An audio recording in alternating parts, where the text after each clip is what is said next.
Alright guys, 2024 Valley Trail Riders Hare Scramble in Bentley, Michigan. If my voice sounds kind of weird, it's because I am really under the weather. I ran this race yesterday, not feeling that great, loaded up on Dayquil, but I got through it. So you see a lot of dust here in the open, which all week it was really hot, little to no rain, but the woods were actually perfect. I think the only dust we had was in the open sections, which if anybody knows this property, it's heavily wooded, so the woods themselves were absolutely perfect. We had really good dirt, real good moisture in there. And yeah, I'm getting ready to start. You'll see when he gives us the 10 seconds, my head goes forward.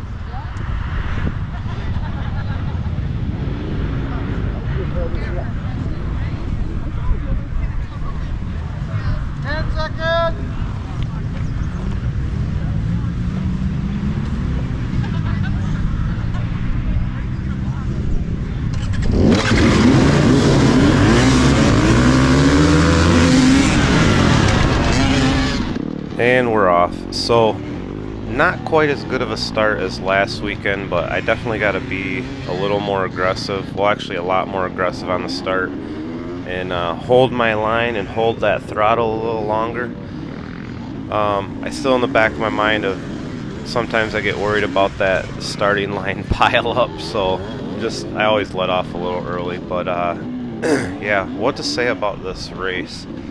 It was really hot. I think I seen 85 degrees in my truck. The weather app said it was going to be like up to 87 today.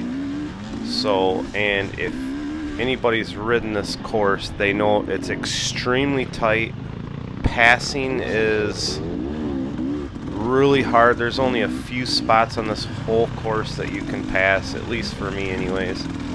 But yeah, as I said in the beginning of the video, I was a little under the weather, so, and with knowing how tight this course is, my whole plan was to just get in the woods and, play the long game, meaning I was just gonna hope that people, in my class kind of got wore out or either quit or just had to stop and take a rest, because like I said, it was really hot out, and that really didn't work for me today. So I got in the woods in 9th position. After the first lap, I dropped a position back to 10th, and then I think on the second lap I got back into 9th, and that's where I stayed the whole race. So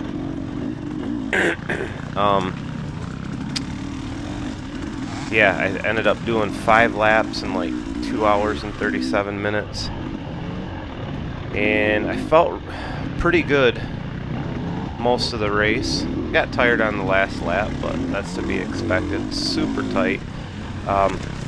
As we get deeper in the woods, well, you can already see it's really tight here, but the deeper and deeper you get into these woods, there's just a lot of it's like handlebar width. So as far as passing goes, you kind of had to wait for somebody in front of you to make a mistake or go down, or sometimes the guy would pull over and let you past them, but if they didn't want you to get past, you weren't going to get past. So like right there, I should have been way more aggressive. Should have been closer to them and squirted through there, but yeah, anyways, it was a great race. Like I said, for how hot it was and the lack of rain lately, there was no dust in the woods. It was like perfect. And I did hear some complaints from a few people online after the race, and actually during the race, or right after the race in the parking lot, that the course wasn't marked that great. I thought it was marked great, personally. I had no problems following the arrows. There was 2 switchbacks on the whole course that were a little bit tricky. You had to obviously be paying attention, but they were marked and ribboned fine. So oh yeah, those I personally thought the course was great, and it was marked great. So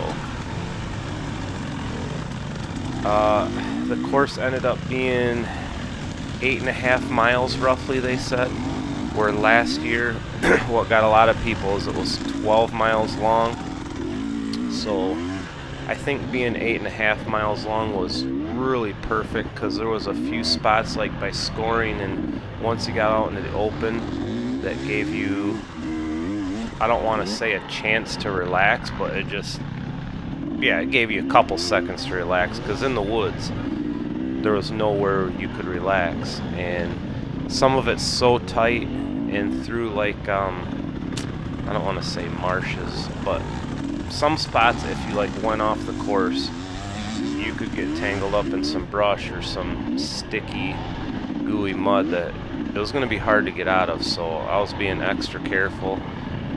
And yeah, last week at Muskegon I finished 8th. This week I finished 9th, so I guess I'm consistent. But yeah, anyways, my strategy didn't really work out. So this first lap I took the bypass, and the reason why I did that is because there was a huge log, and I took the bypass just because on the first lap you never know what's going to happen, like if people are going to pile up, you know, when we're all still bunched up.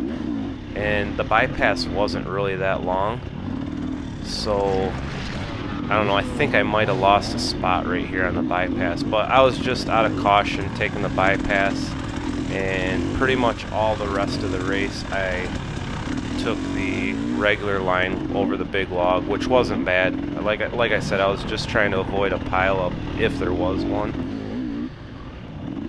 And yeah, I guess you'll just see the longer we go, more everybody spreads out. And like I said, I was just kind of playing the long game. Didn't really work out in my favor, but I felt great for most of the race, considering I was under the weather. Okay, and speaking of being under the weather, I want to give a huge shout out to Mosto Fitness. On the way to this race, I felt like crap from being sick. I was loaded up on Dayquil, but I really truly believe because of the Mosto Fitness program, I was strong enough to make it through the day. Because if anybody's raced this course, they know it's unrelenting. It's always hot. It's 95% of this course is like handlebar width, and it's challenging, you know. And like I just said, throw in the 85-degree heat, and it's pretty tough. So, but body-wise, you know, my mind was all cloudy from being sick, but body-wise, I felt strong, and that's because of Mosto Fitness. So, I'm gonna leave the link pinned down in the comments for anybody that wants to try it. That link will get you a free week of training, and there's actually been quite a few people clicking the link. Most of them have figured out to accept the Final Surge invitation, but a couple people haven't, and I think they're getting confused because, you know, you're signing up for the Mosto link and then you get a request to download the Final Surge app. Guys, that app is free, and you need to download the Final Surge app because your Mosto Fitness workouts are actually on that app. And within that app, you know, you're gonna find if you know, maybe are not good about nutrition and need to learn about nutrition, that's all in there. Now, the huge one, especially for today, like today, or for days like today when it was 85 degrees, there's the hydration link. It's going to tell you how to prepare, how to hydrate leading up to the race, how to hydrate during the race. A lot of people get the hydration wrong. So, and just to touch base on that, I actually knew, you know, it was going to be super hot. I filled up my camel pack. I actually have a 3-liter pack, and I filled it up to the brim with my concoction that I have in there, and I actually went through all 3 liters in this race. So anyways, hydration super important, but if you're someone that struggles with what to do as far as workouts, the nutrition, and especially the hydration side of things. Mostel Fitness, click that link, get started today. It's never too late. You still got half the season to go, and you know, yeah, you'll be ripping by the end of the season. And with that being said, I'm going to let you guys just watch the rest of the video. If you're still here, please hit that like button, it helps. And just want to say happy Father's Day to all the fathers out there, and to everybody that finished the race.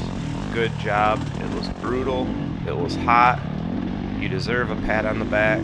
And off to the next one, which I think will be Tin Roof in a few weeks. So everybody hit that Mostel Fitness link, start recovering, because this month, as you know, has been brutal on us. It's been one race after another. So yeah, I will see you guys next time.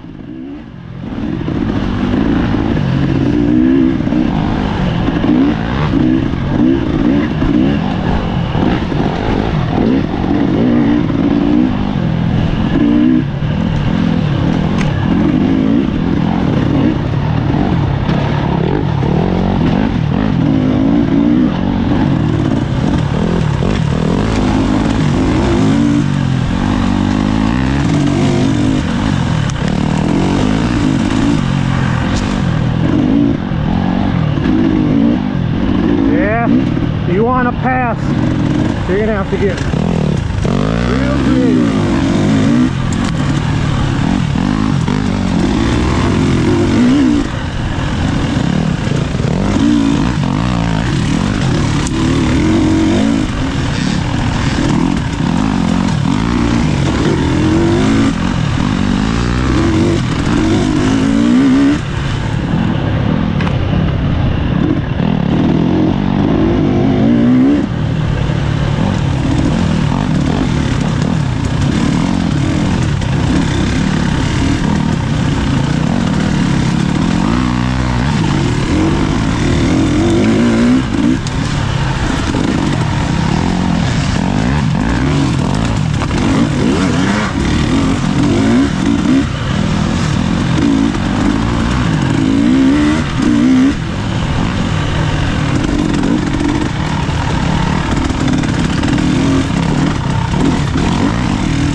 up.